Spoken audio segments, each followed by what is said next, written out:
근데 왜 지옥에 갑니까? 지옥에 가는 것이 마땅하기 때문에 지옥에 가게 된다는 것입니다. 우리가 잠언 29장 1절에 주님은 말씀하십니다. 자주 책망을 받으면서도 목이 곧은 사람은 갑자기 패망을 당하고 피하지 못하리라 하고 말씀했어요. 여러분, 모든 성경은 하나님의 감동으로 된 것으로 교훈과 책망과 바르게 함과 의로 교육하기에 유익하다고 말씀하고 있습니다. 아멘. 여기서 우리는 여러분 책망을 받는다. 바로 하나님의 말씀을 통해서 우리는 책망을 받는 것입니다. 아멘.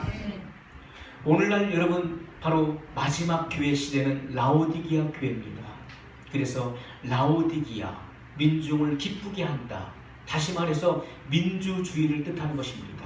다수결의 원칙을 따르는 것입니다. 목회자가 아무리 하나님 앞에 기도하고 그리고 하나님의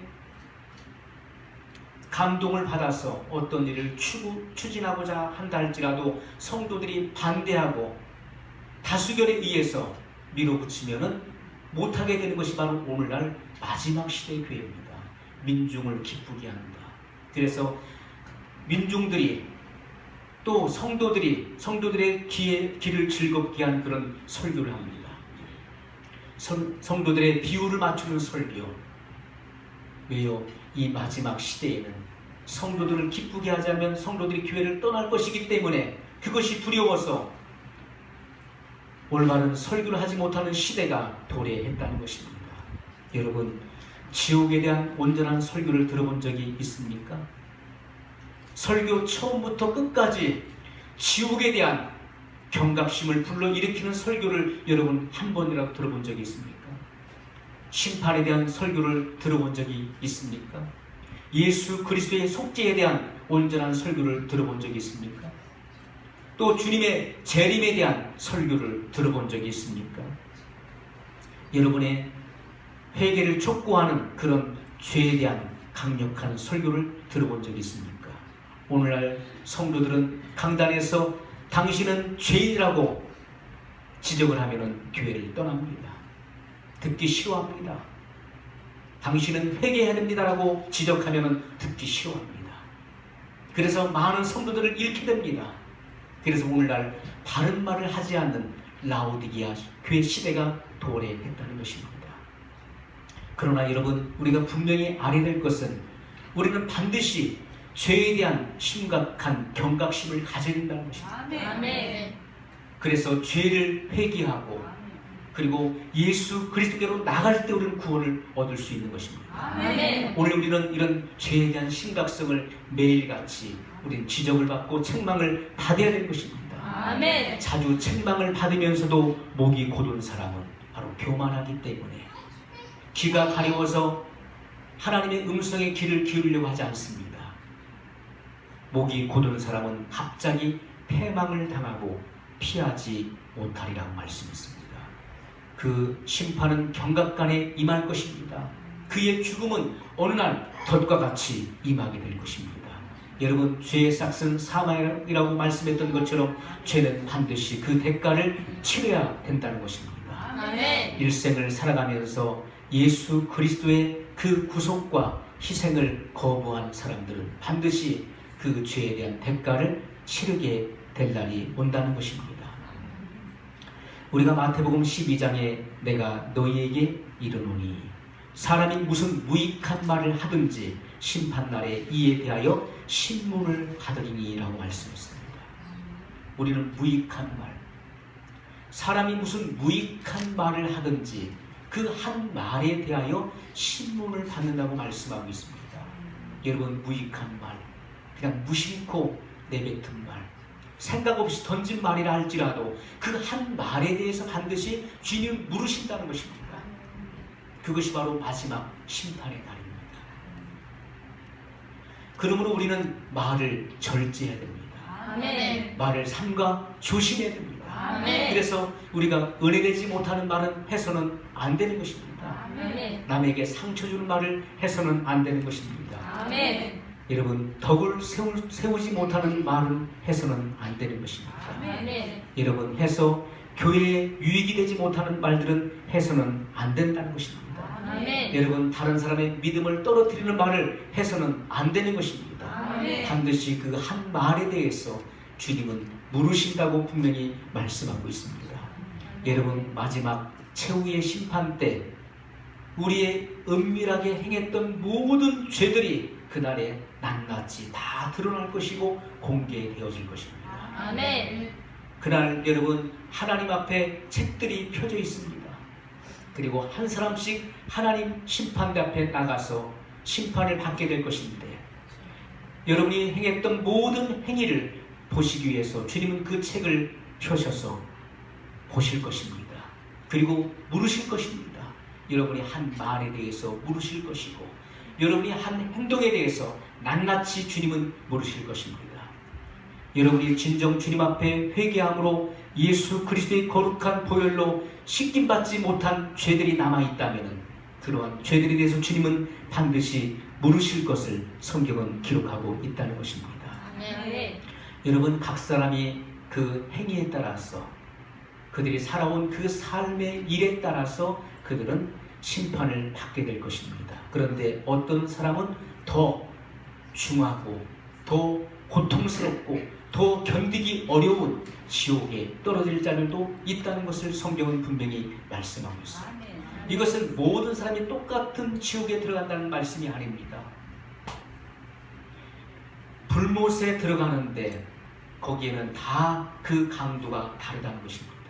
더 견디기 어렵고 고통스러운 그런 지옥의 영역이 있다는 것을 주님은 분명히 말씀하고 있습니다. 마태복음 11장에 화 있을진저 고라시나, 화 있을진저 벳세다야, 너희에게 행한 모든 권능을 두로와 시돈에서 행하였더라면 그들이 벌써 베옷을 입고 제에 앉아 회개하였으리라. 내가 너희에게 이르노니 심판날에 두로와 시돈이 너희보다 견디기 쉬우리라. 가버나움아, 내가 하늘에까지 높아지겠느냐? 음부에까지 낮아지리라. 내게 행한 모든 권능을 소돔에서 행하였더라면 그 성이 오늘까지 있었으리라. 내가 너희에게 이르노니 심판날에 소돔 땅이 너보다 견디기 쉬우리라 하시니라. 여러분, 주님의 얼마나 무서운 말씀입니까? 하나님 말씀이 두렵지 않습니까? 우리는 하나님 말씀에 대한 두려움과 그리고 경각심을 갖게 됩니다.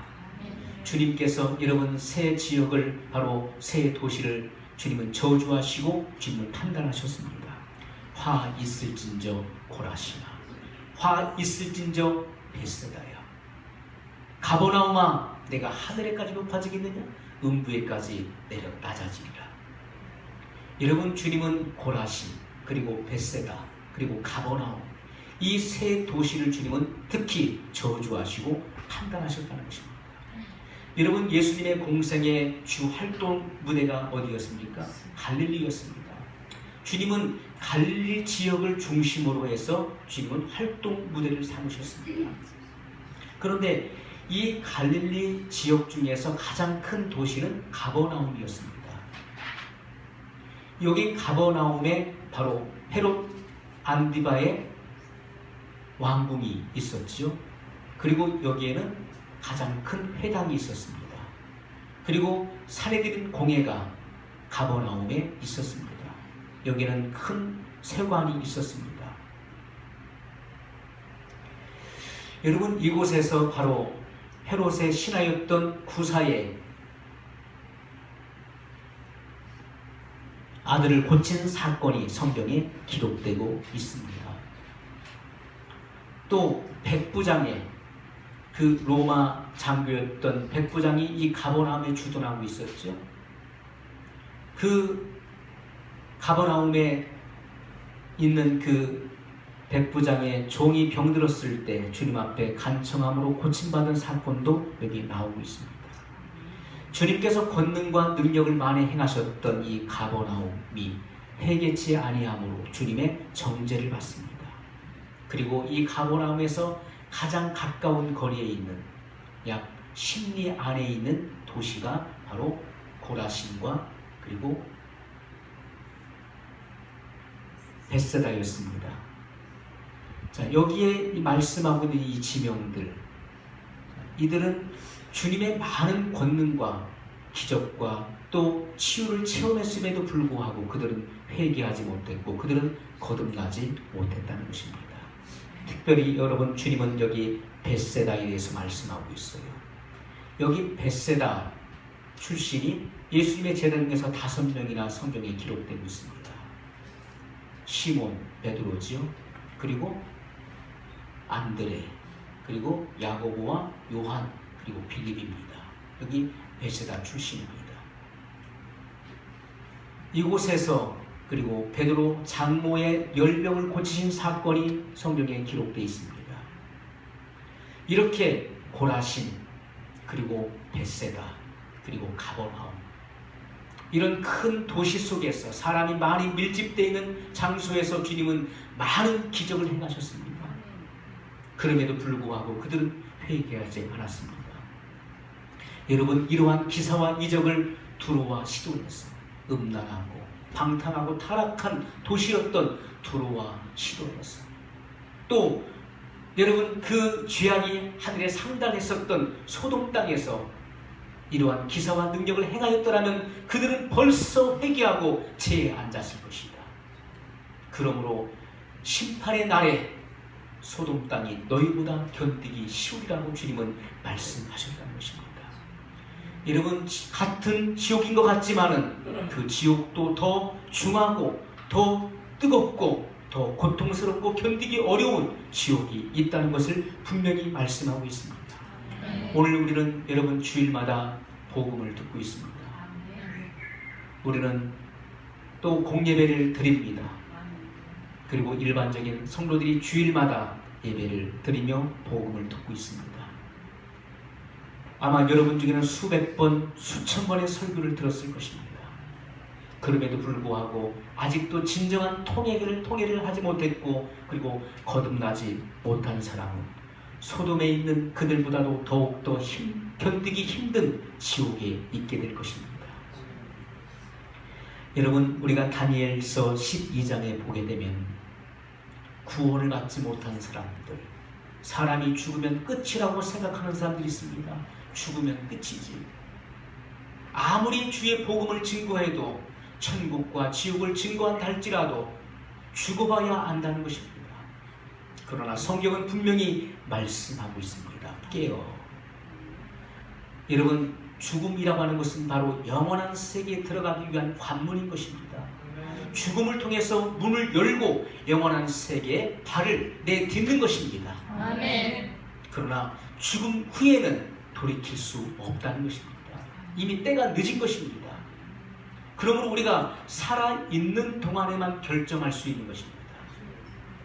그래서 주님은 보라, 지금은 은혜 받을 만한 때요, 보라, 지금은 구원의 날이라고 말씀하셨습니다. 아멘. 죽음 후에는 이미 결정되었기 때문에 다시 바꿀 수 없다는 것입니다.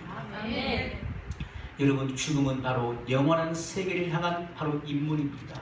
그러나 죽음은 마치 잠을 자는 것 같습니다.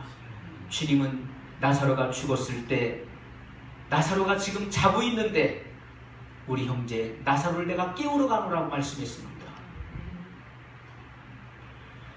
여러분, 회당장 야이로의 딸이 죽었을 때 주님께서는 너희가 어찌하여 혼하고 우느냐, 저가 죽은 것이 아니라 잔다 하니 사람들이 비웃었습니다. 주님을 조롱했습니다. 우리가 죽은 것을 분명히 확인했는데 잔다 하니 예수님을 농락했습니다. 예수님께서 방에 들어가셔서 그 죽은 소녀의 손을 잡고 말씀하시기를 달리다굼 하셨어요. 아멘. 소녀야, 내가 내게 말하노니 이르노니 일어나라. 아멘. 마치 잠자는 자를 깨우는 것처럼 주님은 달리다굼 하셨다는 것입니다. 아멘. 여러분, 죽음이라고 하는 것은 마치 잠을 자는 것 같은 것입니다. 그런데 죽음 후에 깨어난다라고 말씀하고 있어요. 깨어. 다니엘서 12장, 여러분 다니엘서 12장 2절은 분명히 말씀하고 있습니다. 깨어 수욕을 받아서 영원히 부끄러움을 당할 자도 있을 것이라고 말씀하고 있습니다. 깨어났는데 그것이 바로 영원한 하나님의 심판대 앞에 서게 된다는 것입니다. 그리고 수용을 받아서 영원한 부끄러움에 처하게 될 자리 있다라고 분명히 말씀하고 있습니다. 여러분, 지옥에 떨어진 사람들은 서로가 서로를 경멸합니다. 그리고 꺼려합니다. 그리고 서로가 서로에게 그렇게 부끄러움과 수치를 주는 장소가 바로 지옥인 것을 주님은 말씀하고 있다는 것입니다. 여러분, 지옥에서 일어나는 고통은 우리가 상상할 수가 없는 것입니다. 우리의 상상을 불허하는 것입니다. 이 땅에 살아가는 동안에 바로 내가 지은 죄로 인하여서 지옥에 가게 되는 것입니다. 이 땅에 살아가는 동안에 바로 자기 기만, 자기 자신을 속이고 그리고 거짓된 그리고 위선적인 자기 중심의 삶을 살아간 그런 이유로 인해서 지옥에 가게 됩니다.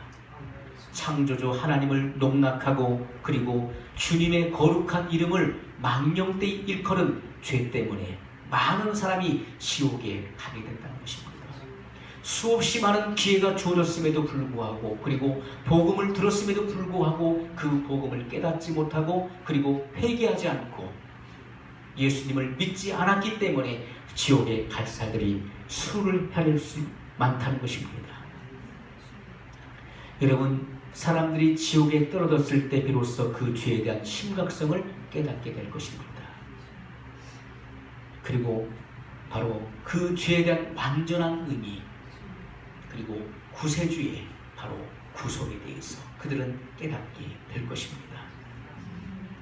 여러분, 하나님께서 이 땅에 살아가는 동안에 오늘 우리에게 생명을 주시고 그리고 호흡을 주셨습니다. 아멘. 시간을 주셨고 아멘. 그리고 건강을 주셨고 아멘. 살아갈 수 있는 재물을 주셨고 아멘. 그리고 우리에게 은혜를 베푸셨습니다. 아멘. 그럼에도 불구하고 하나님의 길이 참으심과 그리고 하나님의 그 관용하는 마음, 아멘. 주님은 지금도 우리를 기다리고 계십니다. 아멘. 주님의 길이 참으심을 우리는 남용합니다.